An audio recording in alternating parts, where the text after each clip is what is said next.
Assalamualaikum warahmatullahi wabarakatuh. Tujuan dari cerita ini adalah untuk memberikan inspirasi dan wawasan, bukan untuk menyinggung, menilai, atau menyudutkan siapapun. Saya berharap kisah ini dapat diambil sebagai pelajaran bersama, tanpa mengurangi esensi dari kejadian yang sebenarnya. Sebelum video ini dilanjutkan, saya mohon keikhlasan teman-teman untuk subscribe dan like. Saya doakan Anda sehat selalu, panjang umur, dan dilancarkan rezekinya. Baiklah, kita mulai saja ceritanya. Di sebuah desa terpencil yang terletak di kaki gunung, di mana hutan lebat masih menjadi rumah bagi berbagai satwa liar, hiduplah seorang perempuan tua yang dikenal sebagai Mak Sari. Rambutnya telah memutih seluruhnya, kulitnya penuh dengan keriput yang menjadi bukti perjalanan hidup yang panjang, dan sorot matanya menyimpan banyak cerita tentang masa lalu yang telah ia lewati. Mak Sari tinggal sendiri di sebuah rumah kecil yang terbuat dari kayu jati, dengan dinding bambu dan atap daun rumbia. Halaman rumahnya dipenuhi tanaman obat yang tumbuh subur di bawah tangan tuanya yang penuh kasih. Di belakang rumah, terdapat kebun kecil tempat ia menanam ubi, singkong, serta beberapa pohon pisang dan kelapa. Sehari-hari, Mak Sari hidup sederhana, mengandalkan hasil kebunnya serta hasil hutan yang ia kumpulkan. Meskipun hidup sendirian di usia senja, Mak Sari bukanlah orang yang mudah mengeluh. Ia menikmati kesunyian dan memiliki kebiasaan berbicara sendiri, atau bernyanyi pelan ketika sedang memasak atau bekerja di kebun. Anak-anak di desa sering bermain di sekitar rumahnya, mendengarkan dongeng-dongeng lama yang diceritakannya tentang kehidupan di hutan, tentang roh penjaga, dan tentang binatang-binatang yang menurutnya memiliki hati dan perasaan layaknya manusia. Namun, ada satu kisah yang selalu menjadi favorit semua orang. Kisah tentang Putih, harimau putih yang pernah ia asuh sejak kecil. Saat Mak Sari masih muda, sekitar usia 20-an, ia sering pergi ke dalam hutan untuk mengumpulkan kayu bakar atau mencari tanaman obat yang bisa digunakan untuk mengobati penyakit. Ia sangat mengenal hutan itu. Setiap lekuknya, setiap sungai kecil, bahkan suara burung dan binatang yang tinggal di dalamnya. Suatu hari, ketika ia menyusuri tepi sungai kecil yang tersembunyi di dalam hutan, ia menemukan sesuatu yang mengejutkan. Seekor anak harimau putih yang tergeletak lemah di antara semak-semak. Tubuh mungilnya gemetar, matanya setengah tertutup, dan napasnya terdengar lemah. Anak harimau itu tampak kelelahan dan kelaparan, tubuhnya kotor oleh lumpur dan dedaunan kering. Mak Sari segera memeriksa sekeliling, mencari keberadaan induk harimau. Ia tahu betul bahwa mendekati anak harimau bisa sangat berbahaya jika induknya masih ada di sekitar. Namun, setelah menunggu cukup lama, tidak ada tanda-tanda kehadiran harimau dewasa. Ia menduga induk anak harimau itu telah mati, mungkin terbunuh oleh pemburu liar atau predator lain. Hati kecilnya tidak tega melihat makhluk kecil itu dalam kondisi sekarat. Dengan hati-hati, ia mengambil anak harimau itu dan membungkusnya dengan kain panjang yang ia bawa. Harimau kecil itu tidak melawan, hanya menggeliat sedikit sebelum kembali terkulai lemah di pelukan Mak Sari. Setelah sampai di rumah, Mak Sari langsung membersihkan tubuh harimau kecil itu dengan air hangat. Ia menyadari betapa indahnya hewan itu, bulu putihnya yang jarang ditemukan, matanya yang berwarna biru kehijauan, serta garis-garis hitam yang menghiasi tubuhnya seperti lukisan alam yang sempurna. Harimau kecil itu masih sangat lemah dan tidak bisa makan sendiri. Mak Sari memutuskan untuk memberinya susu kambing menggunakan kain yang dicelupkan ke dalam susu. Dengan sabar, ia menyuapi harimau kecil itu sedikit demi sedikit, hingga akhirnya ia bisa minum dengan lebih baik. Hari demi hari berlalu, dan Mak Sari mulai melihat perubahan pada harimau kecil itu. Setelah seminggu, tubuhnya mulai lebih kuat, matanya lebih cerah, dan ia mulai mengeong pelan setiap kali lapar. Mak Sari menamainya Putih, sesuai dengan warna bulunya yang bersih seperti kapas. Seiring waktu, ikatan di antara mereka semakin erat. Putih selalu mengikuti Mak Sari kemanapun ia pergi, bahkan saat ia bekerja di kebun atau mencari kayu bakar. Harimau kecil itu sering bermain di sekitar rumah, melompat-lompat seperti anak kucing, meskipun cakarnya yang tajam mulai terlihat. Tetangga di desa awalnya merasa takut dan khawatir. Mereka berpikir bahwa membesarkan harimau adalah keputusan yang berbahaya. Namun, Mak Sari meyakinkan mereka bahwa Putih bukan sekadar harimau liar, ia adalah bagian dari hidupnya. Tahun demi tahun berlalu, dan Putih tumbuh menjadi harimau yang gagah dan kuat. Tubuhnya jauh lebih besar dari harimau biasa, bulunya tetap putih bersih dengan corak hitam yang semakin tegas. Namun, Meskipun tubuhnya semakin besar, ia tetap memiliki sisi lembut terhadap Maksari. Setiap malam, Putih tidur di bawah rumah panggung milik Maksari, menjaga agar tak ada binatang liar yang mendekat.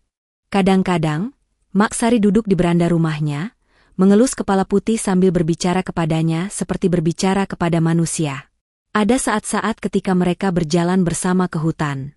Maksari akan memetik dedaunan dan mencari tanaman obat, sementara Putih berjalan di dekatnya, mengendus udara dan sesekali menggoyangkan ekornya. Beberapa kali, Maksari melihat bagaimana Putih berburu, gerakan cepatnya, tatapan tajamnya, serta insting liarnya yang tak bisa disembunyikan. Meskipun Putih sangat setia kepada Maksari, ia tetaplah seekor harimau liar dengan naluri alaminya. Hal ini mulai membuat Maksari berpikir bahwa suatu hari nanti, ia harus melepaskan Putih kembali ke hutan. Melepaskan Putih bukanlah hal yang mudah bagi Maksari. Ia telah merawatnya sejak kecil, membesarkannya dengan kasih sayang, dan menganggapnya seperti bagian dari keluarga. Namun, ia tahu bahwa seekor harimau tidak bisa selamanya hidup bersama manusia. Pada suatu hari yang cerah, Maksari membawa Putih ke bagian terdalam hutan. Ia berhenti di tepi sebuah sungai yang jernih, lalu menatap mata harimau itu. "Putih, kamu sudah besar sekarang. Kamu harus kembali ke tempat yang seharusnya," katanya dengan suara lirih. Putih menatap Maksari, seolah mengerti apa yang sedang terjadi. Ia mengeluarkan suara lirih, lalu menggosokkan kepalanya ke tubuh Maksari, seperti perpisahan yang penuh rasa sayang. Dengan berat hati, Maksari meninggalkan Putih di sana dan berjalan menjauh. Ia tidak menoleh lagi, meskipun air matanya jatuh membasahi pipinya. Hari itu adalah hari paling menyedihkan dalam hidupnya. Sejak saat itu, Putih tidak pernah kembali ke rumah. Namun, setiap malam, Maksari masih bisa merasakan keberadaannya. Kadang, ia mendengar suara auman dari kejauhan, atau menemukan jejak kaki besar di sekitar kebunnya. Seolah Putih masih mengawasinya dari jauh, tetap setia meski telah kembali ke hutan. Maksari berpikir, mungkin inilah cara alam bekerja. Ia telah menyelamatkan Putih ketika masih kecil, dan kini, Putih yang akan melindunginya dalam cara yang berbeda. Hari-hari setelah melepaskan Putih terasa berbeda bagi Maksari. Rumahnya terasa lebih sepi dari biasanya. Tidak ada lagi suara langkah kaki besar yang mengitari rumahnya di malam hari. Tidak ada lagi tatapan mata hangat dari harimau Putih kesayangannya. Meskipun ia tahu ini adalah keputusan yang benar, hatinya tetap terasa kosong. Setiap pagi, ia masih berharap menemukan jejak kaki Putih di sekitar halaman rumahnya, atau mendengar aumannya dari kejauhan. Namun, Putih benar-benar pergi. Mungkin memang sudah saatnya, gumamnya suatu pagi, berusaha menghibur diri sendiri. Tetapi jauh di dalam hatinya, ia merasa ada sesuatu yang hilang. Beberapa bulan setelah kepergian Putih, kegemparan melanda desa. Warga mulai melaporkan bahwa mereka melihat sesosok harimau putih besar berkeliaran di sekitar ladang dan hutan desa. Beberapa orang mengaku kehilangan ternak, kambing dan ayam mereka ditemukan mati dengan bekas gigitan besar di lehernya. Penduduk desa mulai merasa takut. Mereka tidak ingin harimau itu semakin berani masuk ke permukiman. Kepala desa memanggil para pemburu bayaran untuk menangkap atau membunuh harimau tersebut sebelum terjadi kejadian yang lebih buruk. Berita ini membuat Maksari panik. Jangan-jangan, itu Putih, pikirnya. Ia mencoba meyakinkan warga desa bahwa harimau putih itu tidak berbahaya. Ia bahkan berkata bahwa mungkin harimau itu bukanlah Putih, karena Putih tidak pernah menyerang manusia. Namun, ketakutan sudah menguasai hati mereka. "Apapun itu, kita tidak bisa mengambil risiko, Maksari," kata seorang warga. "Jika harimau itu kembali malam ini, kami akan memburunya."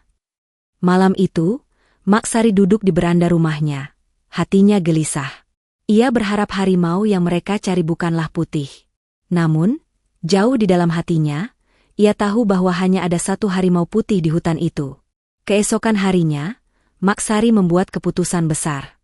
Ia harus mencari Putih sebelum para pemburu menemukannya lebih dulu. Dengan langkah mantap, ia memasuki hutan yang telah menjadi rumah keduanya selama bertahun-tahun. Ia mengikuti jalan setapak yang dulu sering ia lalui bersama Putih, berharap bisa menemukan jejak sahabat lamanya. Setelah berjalan berjam-jam, Maksari akhirnya menemukan jejak kaki besar di tepi sungai yang tersembunyi di dalam hutan. Jejak itu baru, masih jelas terlihat di atas tanah yang lembab. Itu pasti Putih. Putih, kamu ada di sini, kan? Panggilnya, suaranya lembut namun penuh harapan. Tidak ada jawaban. Hanya suara gemericik air dan hembusan angin di antara pepohonan. Maksari terus berjalan, menyusuri jejak itu dengan hati-hati. Semakin jauh ia melangkah, hutan terasa semakin sunyi. Ia merasa seperti sedang diawasi, namun ia tidak takut. Tiba-tiba, dari balik semak-semak, muncul sesosok harimau putih besar. Putih. Harimau itu berdiri di kejauhan, menatap Maksari dengan mata yang masih sama, penuh kelembutan, tapi juga sedikit kebingungan. Seolah ia bertanya, "Kenapa kau datang ke sini, Mak?" Maksari menahan napas, air matanya menggenang. Ia ingin mendekati Putih, ingin menyentuh bulunya sekali lagi. Namun, ia sadar bahwa Putih kini adalah penguasa hutan, bukan lagi anak harimau kecil yang dulu ia rawat. Namun, sebelum ia bisa mendekat, suara keras tembakan terdengar dari kejauhan. Putih langsung waspada. Ia menggeram rendah, matanya tajam mengawasi sekitar. Maksari pun menoleh panik. Para pemburu telah datang.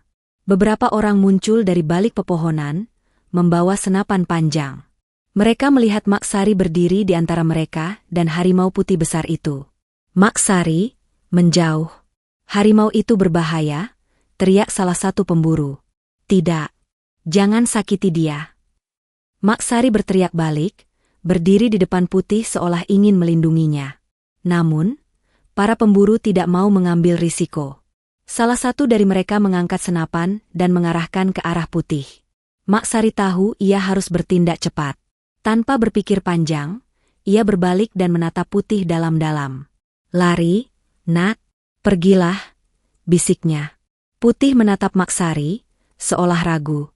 Namun, ketika suara tembakan kembali terdengar, ia akhirnya berlari masuk ke dalam hutan, menghilang di antara pepohonan. Para pemburu berusaha mengejarnya, tapi Maksari menghalangi mereka. "Cukup. Dia sudah pergi.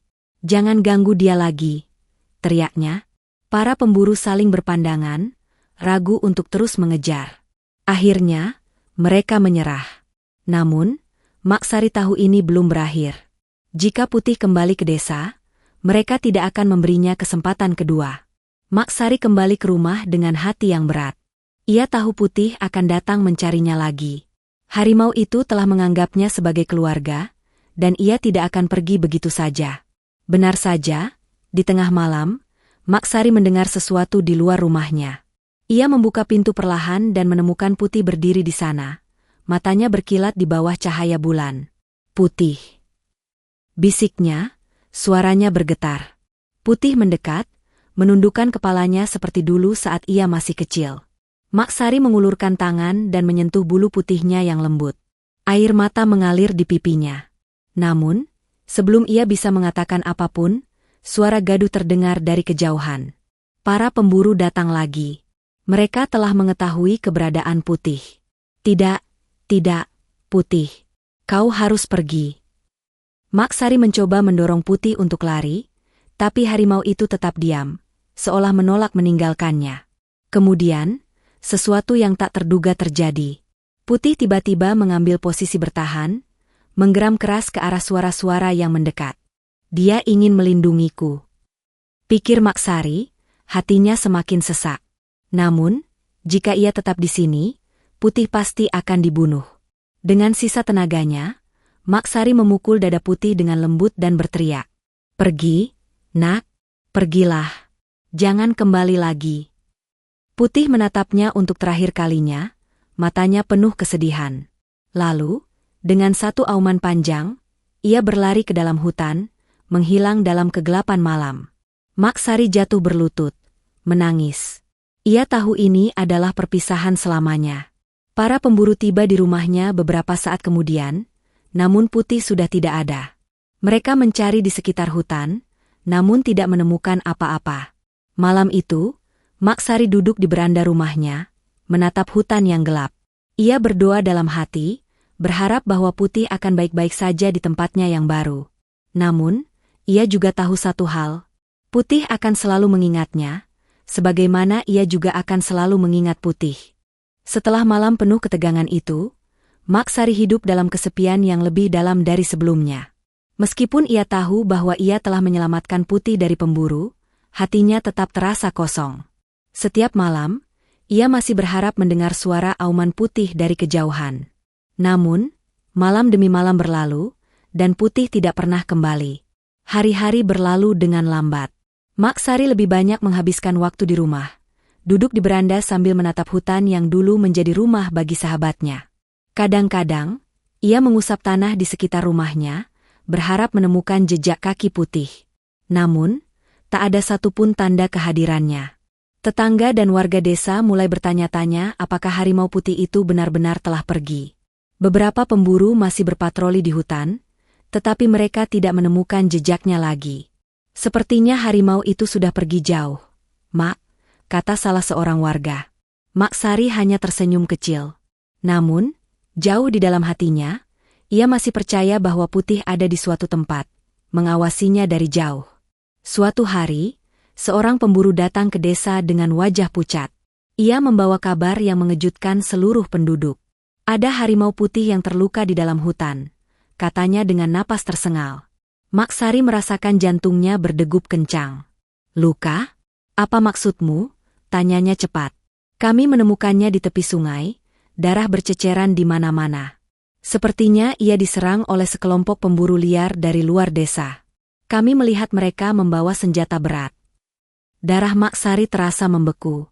Ia tahu bahwa satu-satunya harimau putih di hutan itu adalah Putih. Tanpa pikir panjang, ia segera mengambil selendangnya dan berlari menuju hutan.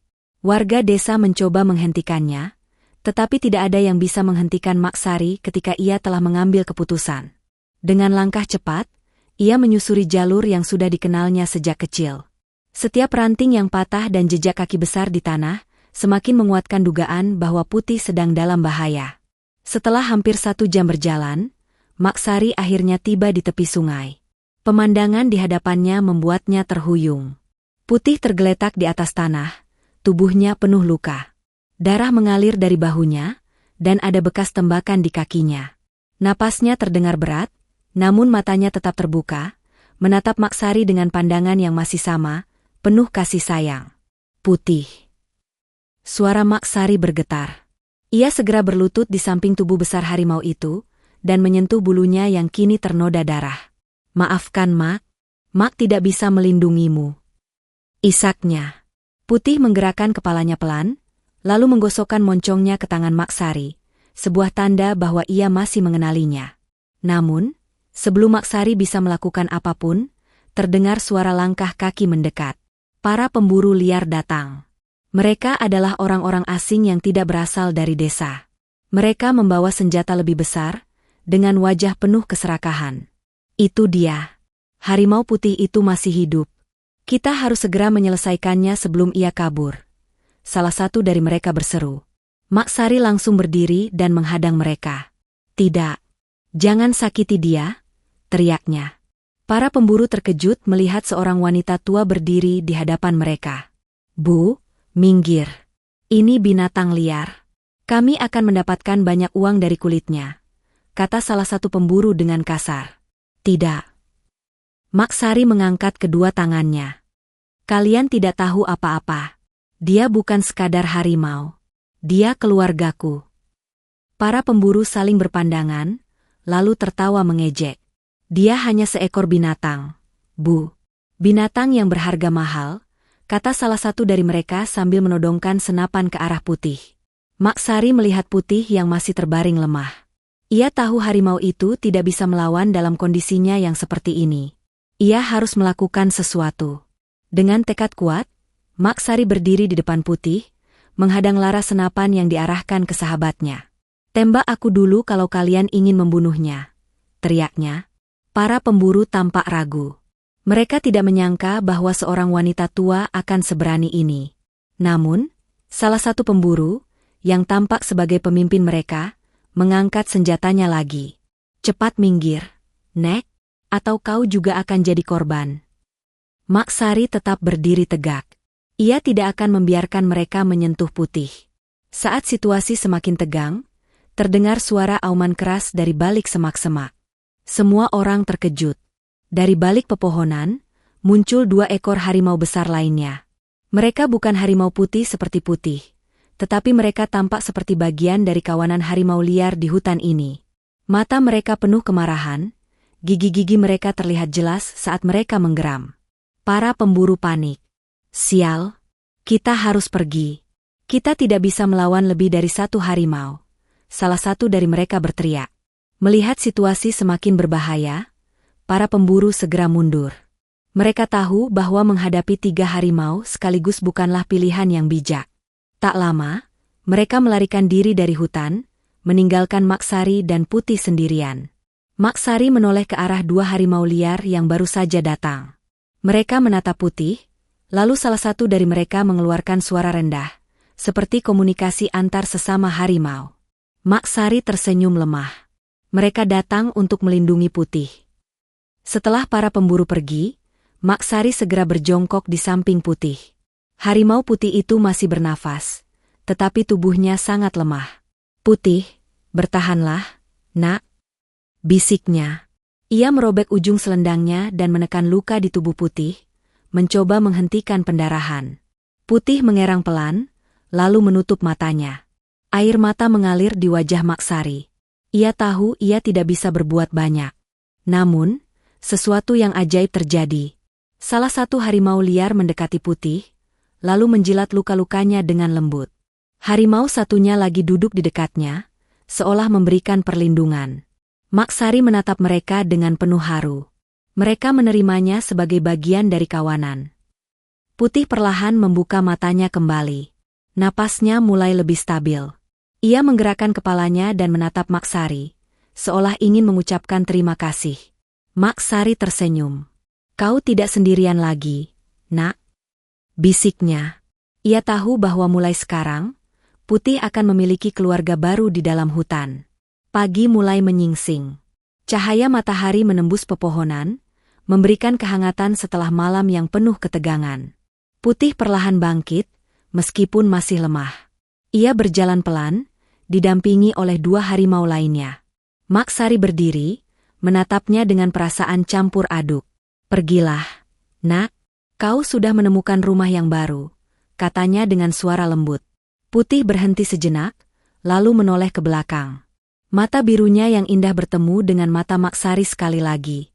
Lalu, dengan langkah mantap, ia berjalan menjauh, menghilang ke dalam hutan bersama kawanannya. Maksari menghela napas panjang. Air matanya jatuh, tapi kali ini bukan karena kesedihan, melainkan karena kelegaan. Putih telah menemukan tempatnya di dunia ini. Dan meskipun mereka kini berada di dunia yang berbeda, ia tahu bahwa hati mereka akan selalu terhubung. Setelah perpisahan terakhir dengan Putih, Maksari kembali ke rumahnya dengan perasaan yang sulit dijelaskan. Ada kesedihan karena harus benar-benar berpisah, tetapi juga ada ketenangan karena ia tahu Putih telah menemukan tempatnya di hutan bersama kawanannya. Hari-harinya kembali seperti dulu, sebelum Putih datang dalam hidupnya. Namun, kali ini berbeda. Kesepian yang ia rasakan bukan lagi seperti kehilangan, melainkan seperti rasa rindu yang indah. Setiap pagi, Maksari duduk di beranda rumahnya, menatap ke arah hutan. Ia tidak lagi berharap melihat Putih muncul dari balik pepohonan. Ia hanya ingin mengingat bahwa di suatu tempat di sana, Putih hidup dengan bebas. Dan itu sudah cukup baginya. Kabar tentang keberanian Maksari menghadapi para pemburu liar menyebar ke seluruh desa. Banyak warga yang sebelumnya takut pada harimau, mulai melihat binatang itu dengan cara yang berbeda. Kalau Maksari saja bisa hidup dengan harimau sebesar itu tanpa takut, mungkin kita yang takut selama ini hanya salah paham, kata salah seorang warga. Perlahan, pandangan warga desa terhadap harimau mulai berubah. Mereka mulai menjaga hutan, memastikan bahwa tidak ada lagi pemburu liar yang masuk dan membunuh hewan-hewan di dalamnya.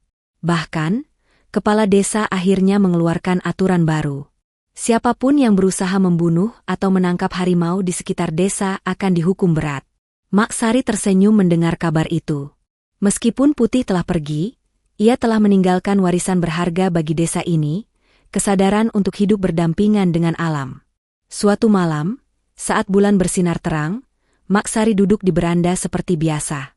Angin berhembus sejuk, membawa aroma hutan yang khas.